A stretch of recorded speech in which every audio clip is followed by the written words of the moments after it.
match we were played, the first leg of that match seemed to set the tone for it. Jermaine just missed his chance and you punished him.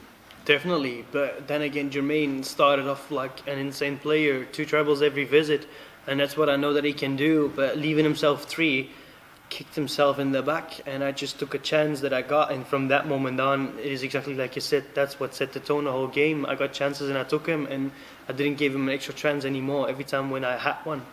So, hallelujah, I'm through, get it done, job done, and on to the next round.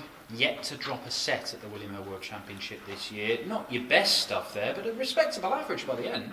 That is true. I know that it wasn't going to be an easy game because Jermaine and we played each other a few times, and I've always believed in myself that I can beat him. But for some reason, I never managed to beat him, and now this time I was thinking like, there's a chance that I can lose against him. And now I win against him like this, and that just shows that my B game has been so strong. I'm not confident in that game, but I still play a 96, 97 average. That's not easy to beat. So I said to myself yesterday as well, if they want to beat me, they have to play well. And I'm really happy that I managed to get through and not lost the set yet. And you know what? I'm not planning to lose one, so let's keep it going. Well, look, you're in a position here where a lot of people are talking about you as a potential world champion. That's not a situation you've been in before at this tournament. Comes with its own pressures, I would imagine. Well, I know that I haven't been in this kind of situation at the senior level, but I have been for a few years at the development tour level. And I've showed it twice in a year that I can be a world youth champion. So I've also said to myself, these players are the future. So when I'm able to do it then, and even do history, make history, do it twice in a row, why wouldn't I be able at the senior level? And it just takes me a lot of time to learn and to adjust and to develop. And I think I am getting close to that developed player that can beat anybody, even the number 5, 4, 3, 2, or even 1 in the world. I'm going to give them a game and they need to play brilliant or great to win against me, and that's how I feel. Well, the number 1 in the world is in your quarter of the draw. You don't want to look too far ahead. Dave Chisnell or Danny Noppert next. But a potential meeting with Michael van Gerwen doesn't hold any fear for you? No, not anymore, because I know him, I believe in my own ability, and then again, me and Michael, we already played a long game. I think it was first to 8 or first to 7, and I managed to win the game. So why wouldn't I be able to win a set match play? You know, I managed to win the match play, and that's like legs win. That's even more difficult to win than winning a set game tournament. So yeah, I just believe that whatever I'm doing the right thing, and I am able to do anything that I like and dream of. And I am a dream maker, so I just keep dreaming. Keep on going, we'll play. Thank you. Dimitri, congratulations. Just touching on what you said there about mindset and everything like that, has the match play completely changed everything in your mindset moving forward? Yes, definitely, because all of a sudden I am a match play champion. I am a senior major champion, and that's something I haven't been before. And winning that tournament on my debut also says a lot about me.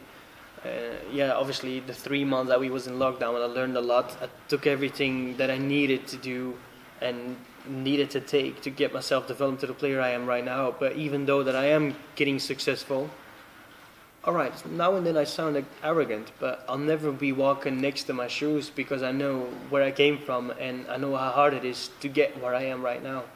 Talk about the 3 months in lockdown and the information that Peter Wright shared with you.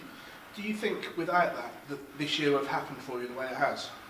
I reckon it did, and then you've got to also think about the fact that I've got together with my girlfriend. I know her for 4 years and I've always been crazy about her, and then we got together. She gave me the chance to be with me, and she's given me 100%, maybe even 200% support, and all of that together, all of that combined is making me the player that I am right now. And I'm honestly, I am on a wave, and that wave is still going.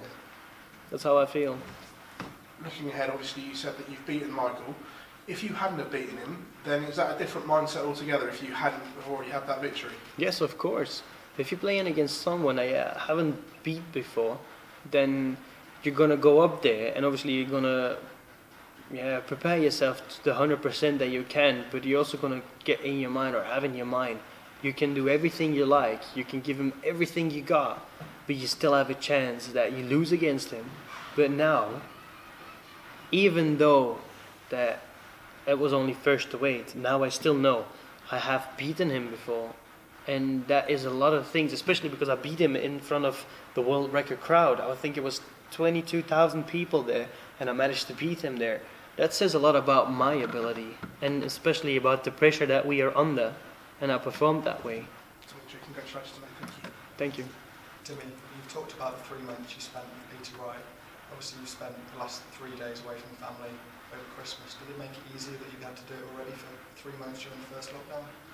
Well, last year obviously is different to this year. This year we didn't have the chance to get my family coming over, but we did had the same plan before London turned into Tier 4 or Tier 4. I was going to my sponsors and celebrate Christmas there together with my management, some of the players, and my manager himself. But then again, things like that, all the plans changed. So I was lucky I had my girlfriend with me. And I think that's also in my benefit because my missus is there with me. A lot of strength and a lot of love is with her. And as long as she and I are together, I can continue. So of course I miss my brothers and my dad and my mom. But I just gave him a call and tell them that I missed them and I wish them Merry Christmas and Happy Holidays. And as soon as I've done that, I feel fine. I feel good, and they know that I've thought about them. Will it make all the time away from family worth it if you go on and win this tournament? Of course. They are still happy, and I think they're even more happy after today that I managed to win this game. Because for every dart player that has to stay here, it ain't easy. You've got to miss your family. You're thinking about them. You want to hug them, but you can't. You want to dine with them together. You want to celebrate Christmas with them, but you can't. And that is in your mind. And then on top of that, we had to do the corona test. We had to isolate again. We got to stay 24 hours in the room until we get the results. It's all of them small things that makes it harder, but, well, we are professionals. We just got to get along, and I'm just very lucky that I had my missus with me. Okay, cheers, Tim. Thank you.